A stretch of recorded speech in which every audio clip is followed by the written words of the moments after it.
Welcome back, you almost 800 friends and newcomers who haven't subscribed yet. Today we will be diving into the creepy true tale of the Zodiac Killer. Grab a seat, turn off the lights and join us, shall you?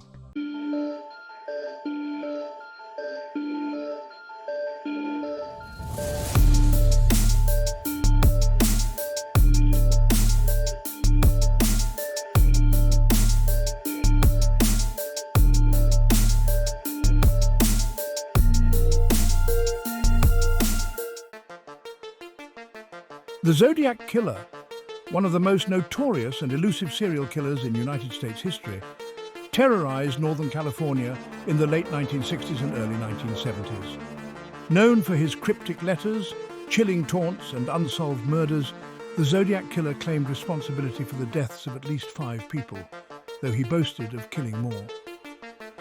Operating mainly in the San Francisco Bay Area, the Zodiac Killer's reign of terror officially began in 1968. Though his crime spree seems to have ended in 1969, his influence on pop culture and criminal investigations has persisted for decades. With several unsolved murders attributed to him and a number of suspects identified over the years, the case remains one of the great unsolved mysteries of American criminal history. Even though the Zodiac sent a total of 4 cryptograms, only one has been definitively solved, adding to the enigmatic aura surrounding the killer. Theories about his identity range from plausible to outlandish, with suspects ranging from disturbed individuals to well-known personalities. In recent years, advances in DNA technology and renewed interest from amateur sleuths have given hope that the Zodiac may finally be unmasked, though law enforcement remains cautious about these developments. The Zodiac Killer's first confirmed attack took place on a cold December evening in 1968. Betty Lou Jensen, 16, and David Faraday, 17, were high school students from Vallejo, California who had just started dating. On the night of December 20th, they parked on a remote stretch of Lake Herman Road, a popular spot for young couples.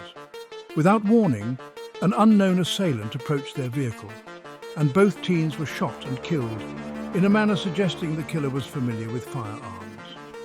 David was shot first, and as Betty Lou attempted to flee, she was shot 5 times in the back.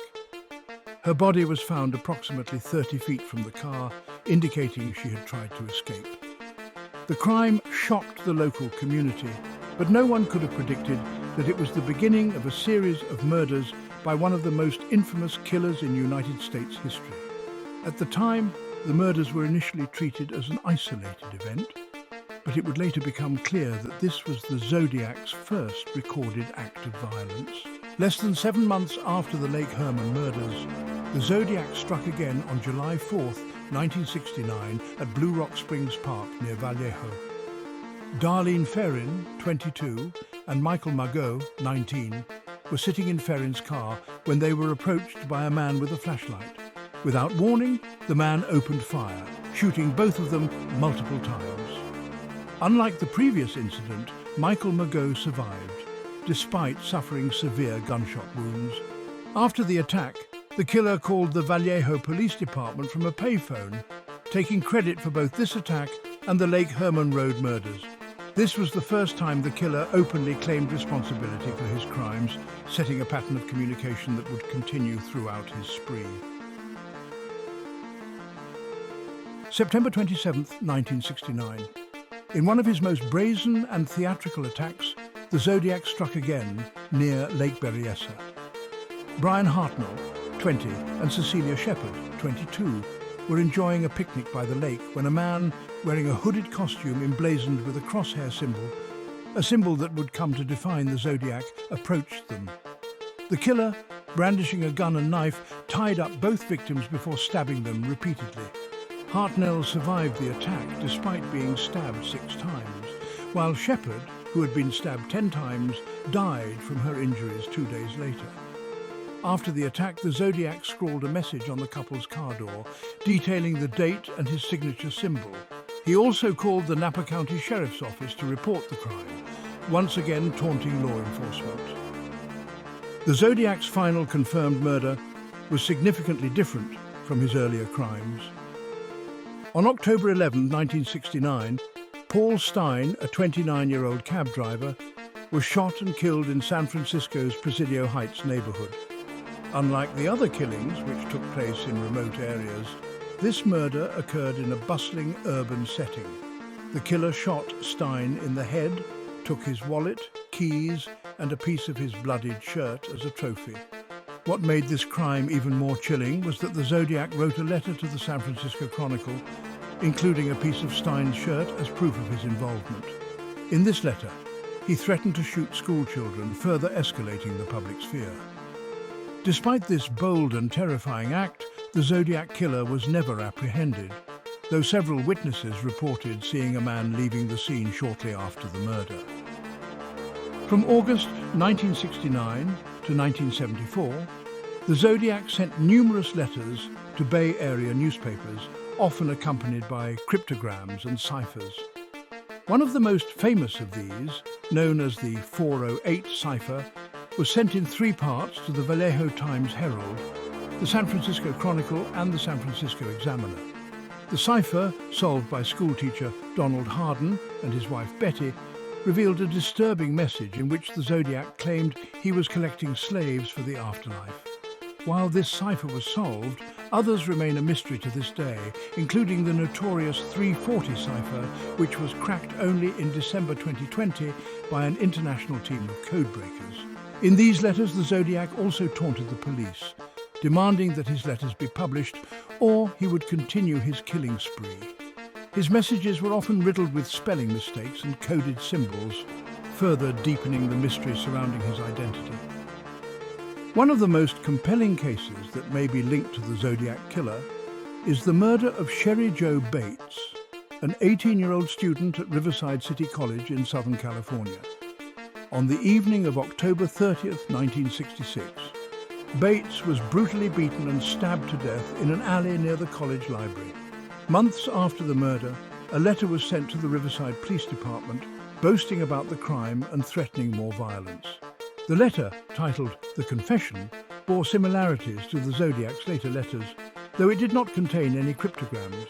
Handwriting analysis has drawn mixed conclusions, with some experts believing that the same person who wrote the Zodiac letters also penned the Bates confession.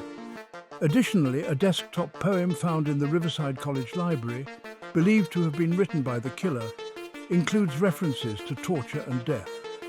This discovery further fueled speculation that Bates may have been an early victim of the Zodiac, though no concrete evidence has emerged to confirm this. On March 22, 1970, Kathleen Johns, a young mother, was driving with her infant daughter on Highway 132 near Modesto, California, when she was flagged down by a man in another vehicle. The man informed her that her car's wheel was loose and offered to help.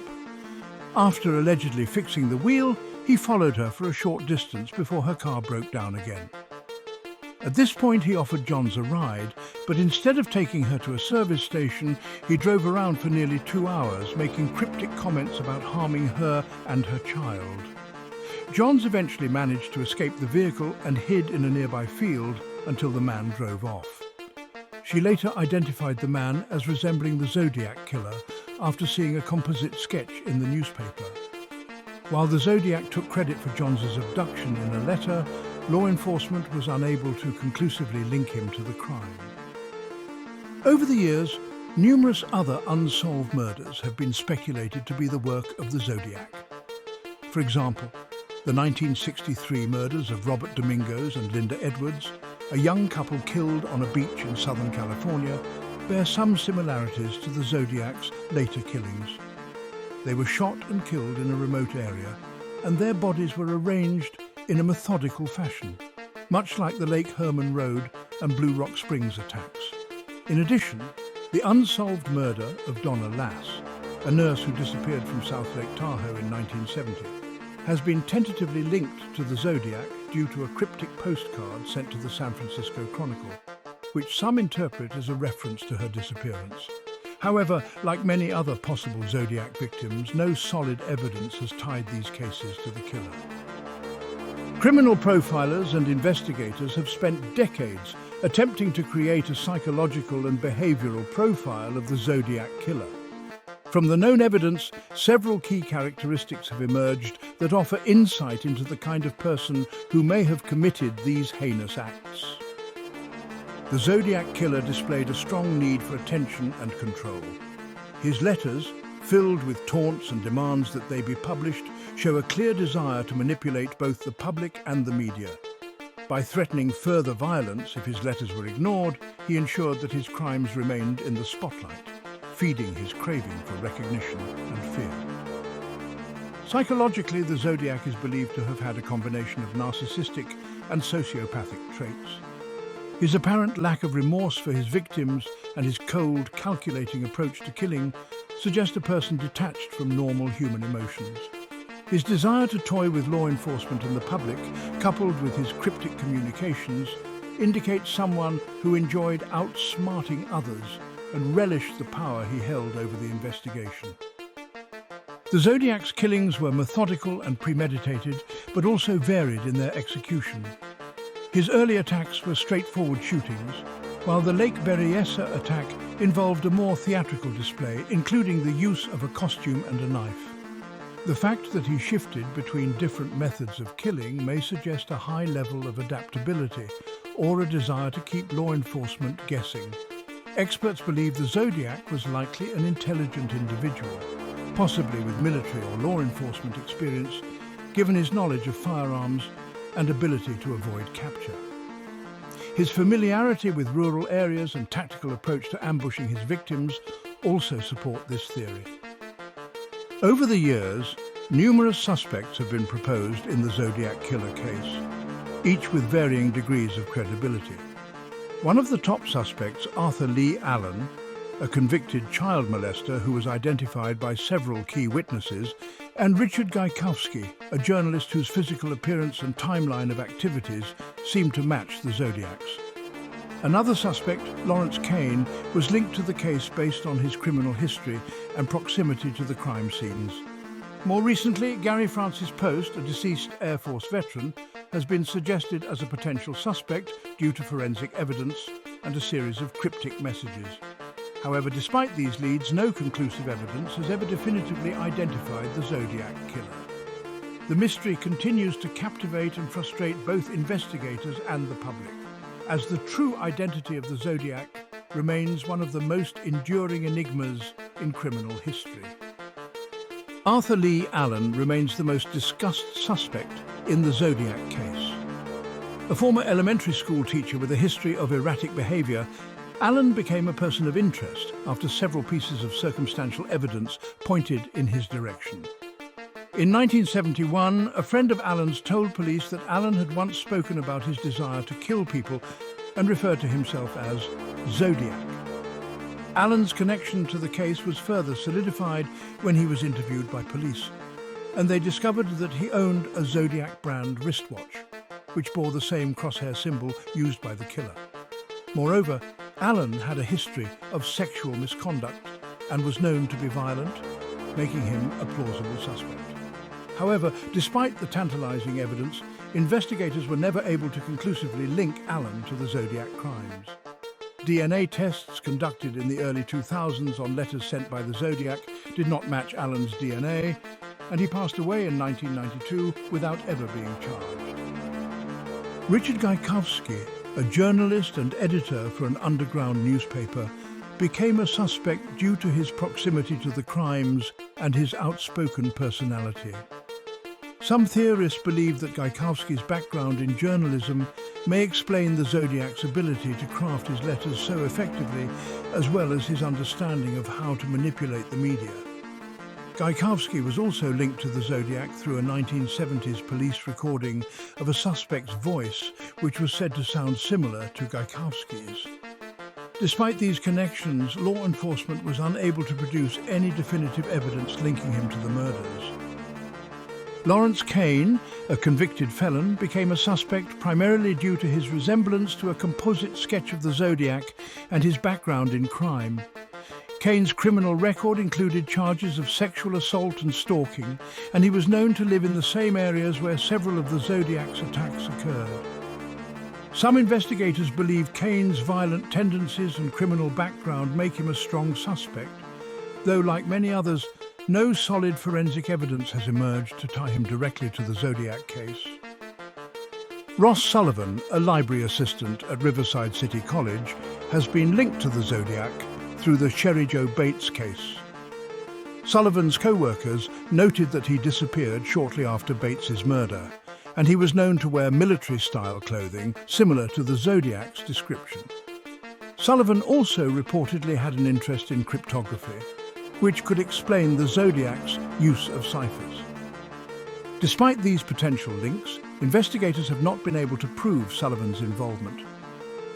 In 2014, Gary Stewart published a book titled The Most Dangerous Animal of All, in which he claimed his father, Earl Van Best Jr., was the Zodiac Killer. Stewart pointed to a number of coincidences, including Van Best's resemblance to the composite sketch and cryptic messages left by the Zodiac. However, much of Stewart's evidence has been dismissed as circumstantial or speculative. Despite the publicity surrounding the book, no concrete evidence has emerged to confirm Van Best's involvement. In October 2021, the group The Codebreakers claimed that Gary Francis Post, a man who passed away in 2018, was the Zodiac Killer. According to their investigation, Post's physical resemblance to the composite sketch and certain cryptic clues in the Zodiac letters point to his guilt. They also claim to have uncovered forensic evidence linking Post to the crimes. However, law enforcement has not officially confirmed these claims, and the FBI has stated that the case remains open. Many experts remain skeptical, citing a lack of definitive proof. One of the most promising leads in the Zodiac case involves DNA evidence collected from the envelopes and stamps of letters sent by the Zodiac. In recent years, investigators have used advanced techniques like genetic genealogy to try to match this DNA to potential suspects. However, the DNA collected from the stamps is incomplete and degraded, making it difficult to produce a clear match. In 2018, genetic genealogy helped solve the Golden State Killer case, raising hopes that the same methods could unmask the Zodiac. However, attempts to identify the Zodiac using these techniques have been inconclusive so far. Amateur detectives have played a significant role in keeping the Zodiac case alive. Websites like zodiackiller.com have allowed thousands of people to share theories, analyze evidence, and collaborate on solving the case. These amateur efforts have produced some breakthroughs, such as the decryption of the Zodiac's 340 cipher in 2020, but no amateur sleuth has yet uncovered definitive proof of the killer's identity. The Zodiac case is still considered an open investigation by the FBI and local law enforcement agencies. While no major breakthroughs have been announced in recent years, cold case units continue to review the evidence, hoping that advancements in forensic technology will eventually lead to the killer's identification. Law enforcement remains tight-lipped about specific details of the ongoing investigation, but they have made it clear that they are still pursuing leads and re-examining evidence. The FBI has urged the public to continue submitting tips and information related to the case. The mystery of the Zodiac Killer endures, captivating both law enforcement and the public for over half a century.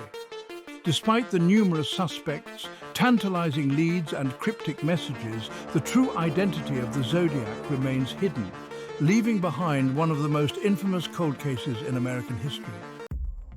Thanks for watching.